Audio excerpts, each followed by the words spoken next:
Hello and welcome to Ace TCG. In today's video we are doing another Digimon TCG deck profile, and today we are going to be profiling green set 4.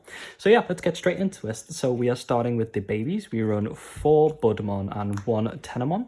So Budmon has the inherited effect of during your turn, while this Digimon has Digiburst, it gains 1000 DP, which is simple because a lot of the cards in this deck have Digiburst, including some of our ultimates actually, which this really comes in clutch because you have the ability to rest with the Lilamon ultimate and then make it 8000, so it's swinging over pretty much every other ultimate, which is really good. And then for the Tenemon, we have that when attacking, if you Digivolve this turn, this Digimon gains plus 1000 DP. Because there's so many cards in this deck that cost like so little to Digivolve to, you usually get that DP power from that Tenemon, which is really nice, and you got to keep that in mind when swinging into things that it does have a requirement to be able to complete. Pretty happy with those. I've saw some other lists and that's worked well for me because I like the additional power, but there's definitely some other ones that work. So next I'm actually running 7 of the 2-cost rookies. You really want to be able to have as many rookies out as you can, and just seeing them for this is really nice. I like being able to play them for 2 because it means that if you have a Tamer out, you can actually play multiple of them, which is really, really good. So yeah, I run 7 of those. It's pretty self-explanatory really. They're still very, very strong cards. Next, I'm running 4 Lilamon. So Lilamon is from the trial deck. Its effect is Inheritables. When this card is trashed due to activating this Digimon's Digiburst, return this card to your hand. So you're always going to have a rookie if you Digiburst this away. Really, really nice because it means that you can continuously just have them. And I want to be using the 2 costs as hard plays more than putting them on top of my thing. So always getting that Lilamon back is nice. One thing to say, I don't have any of the promo rookie, and it gives jamming, but this deck is a bit concentrated more on different ways to get around that. A little bit more budget friendly. We don't want to have to pay £20 per promo for a card that just gives jamming when Digibursted. To finish off my rookies, I have Terriermons. So I run 2 Terriermons. Overall, I'm running 12 rookies, and the reason for that is because of the Lilamon. Being able to get it back just means that you're never really going to miss the Digivolving if you just Digiburst as much as you can. And 12 just feels great. And the Terriermon is really strong in the same reason as it is in purple. Your opponent not being able to gain memory except from Tamer effects really shuts down yellow and blue, which is really nice. And yeah, that's my rookie count currently. Moving on, we have 4 Vegiemon, 4 Kabuterimon, and 4 Kabuterimon. So this Kabuterimon is the 1-cost blocker for green, and the Vegiemon is a 4-cost, 1 Digivolve cost champion. Kabuterimon is this Digimon gains plus 1000 DP for every suspended Digimon your opponent has. Inherited effect 1, and obviously the blocker, as I said. Now the amazing thing about green is all of these are 1-cost, they Digivolve, so you're really going to be able to climb up high with this, which is really, really nice, really fantastic, and just a very, very clean champions line. Green has always been known for that anyway. I feel like in these videos it's so much easier to talk about champions now because a lot of them are either vanillas or just ran because of the Digivolve cost. Next we're running 1 Argomon, so this is on the limited list still. We would run more but we can't. It has the effect of Digisorption -3, so you can play this for free effectively. If you rest one of your Digimon, you reduce its Digivolve cost by 3. And then it has the inherited effect of when attacking, you may play 1 level 3 green Digimon card from your hand suspended without paying its memory cost, which is fantastic and still a reason why it's limited. Next we're playing 4 Blossomon. This card is still amazing, the same reason that the Argomon is. The Digisorption and being able to play your ultimate for free effectively is fantastic, even if you have to play your Mega rested in a lot of scenarios if you're going into your big Mega. So the main one being Nidhogg, being able to play this for free and then Nidhogg out can really catch your opponent unexpectedly, which is really, really fantastic. Next, I'm running 3 Lilamon. So Lilamon came out in set 4. It has the main effect of Digiburst 2. Well, if you don't know what Digiburst is, you trash 2 of the Digivolution cards underneath it. Well, you trash how many of it states, and then you can suspend one of your opponent's Digimon. This is really nice because this is a 7000 DP power. So when you have like the Tamer underneath, the baby underneath, it's going to make it 8000, and you're always going to be able to swing over those pesky ultimates, especially if it's yellow, you want to get rid of those. It also has the inherited effect of, when attacking, if you have a Tamer in play, you can suspend one of your opponent's Digimon, which is really nice if you go into some of your other ones, but of course, you've got to keep in mind that we do run Nidhogg, so we're usually going to get rid of our sources underneath anyway. Next, we are running 2 Grand Kawagamon. So I have 4. I have like 8 of these. But the reason I'm running these is because I don't want my list to specifically just be OTK based. I feel that because right now I just feel it can be extremely bricky at times, and being one-dimensional in what you want to do is your deck, especially with green, can really punish you. So if you don't know what this does, it has the main effect of Digiburst 2.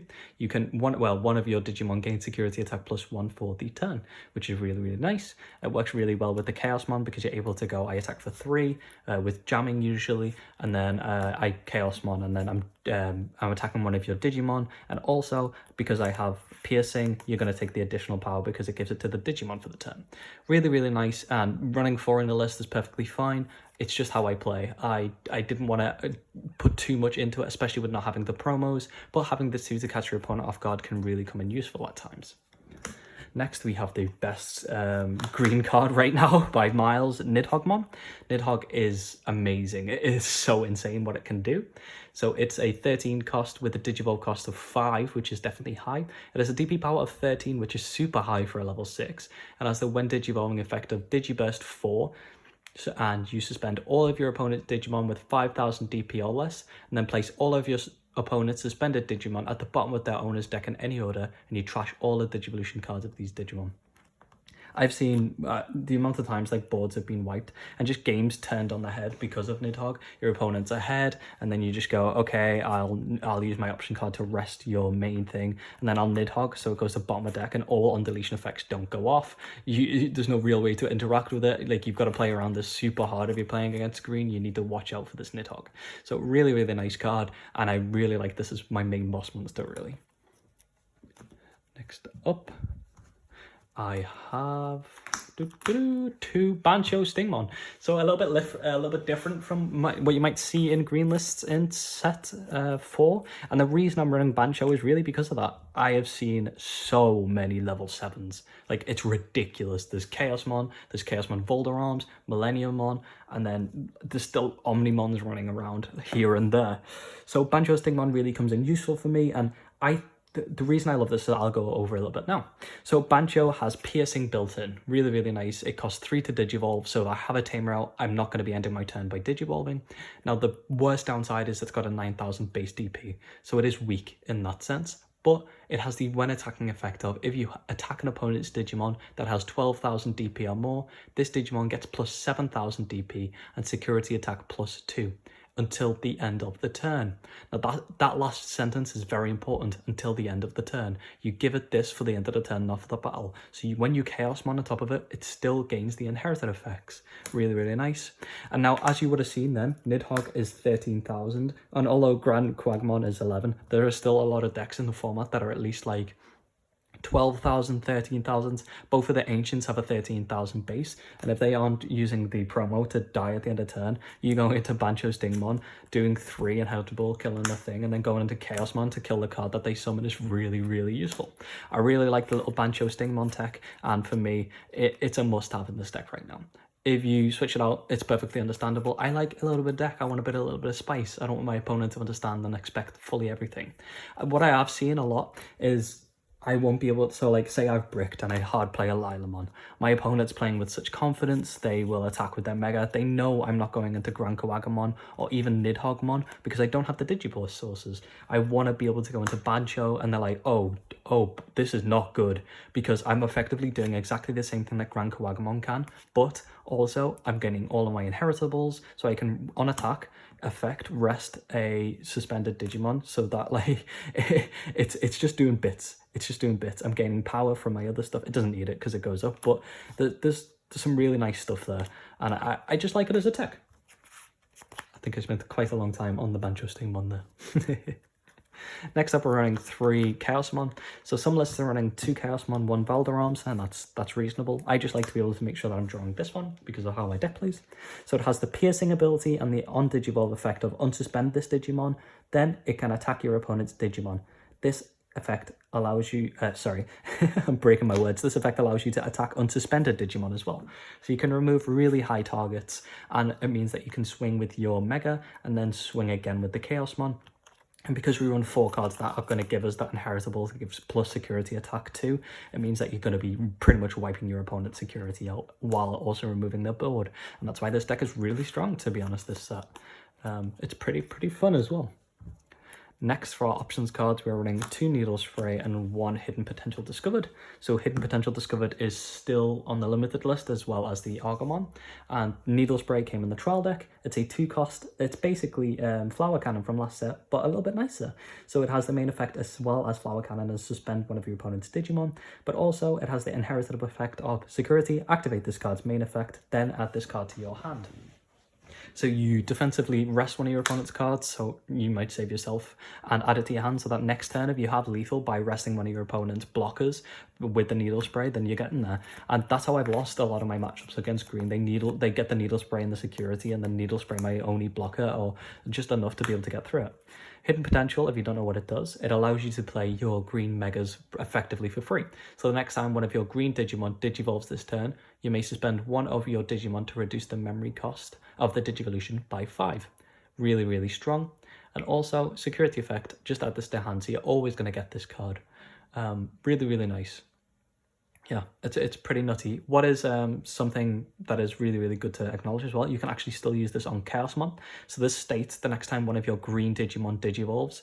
So you are technically digivolving this card, you're not digivolving this card. So when this digivolves, you can activate this and then make this a 1-cost, which is pretty cool. Pretty darn cool. I think someone in locals told me that actually. And next up we have our Tamers. I'm running 2 Mimis and 2 Yoshino. So the reason I'm running these is because they work pretty well in tandem together. So Mimi, if you don't know what Mimi does, it has the start of your turn effect of if you have 2 or less memory, you can set your memory to 3. And then also main, if you have a level 5 or higher green Digimon in play, you can suspend this Digimon to hatch 1 Digi-Egg card to an empty space in your breeding area, or move 1 level 3 or higher Digimon from your breeding area to your battle area. So the reason I'm like 2 of these is perfectly fine. If you can get 2 of these out, it's so nutty and so fast that makes your deck go like super turbo. But you run out of Digi-Eggs super fast, which is pretty annoying. And that's why I'm running the Yoshino. So Yoshino has the on-play effect of return 1 Digi-Egg card from your trash to the bottom of your Digi-Deck. So they work perfectly together because Mimi's hatching 24/7 and Yoshino can add 1 back. So you get that extra value.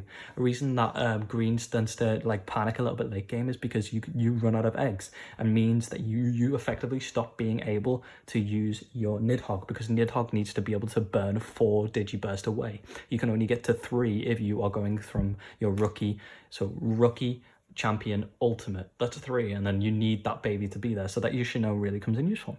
It also has the other effect of during your turn, when digivolving one of your Digimon into a Digimon card in your hand with Digiburst, you may suspend this Tamer, to reduce the Digivolution cost by 1. So this is really nice because it also works in tandem with the Lilamon as well. Really cool. Yeah, it's pretty nice. Both of them have the security effect to play this without paying its memory cost, as all Tamers do in the game. But that is my green list. This is something that I have a lot of fun with, and I just love being able to Nidhogg my opponent's board away. I'd still like to know what your favorite deck is in the set 4 format, and I hope you have a fantastic day. Thanks for watching my video.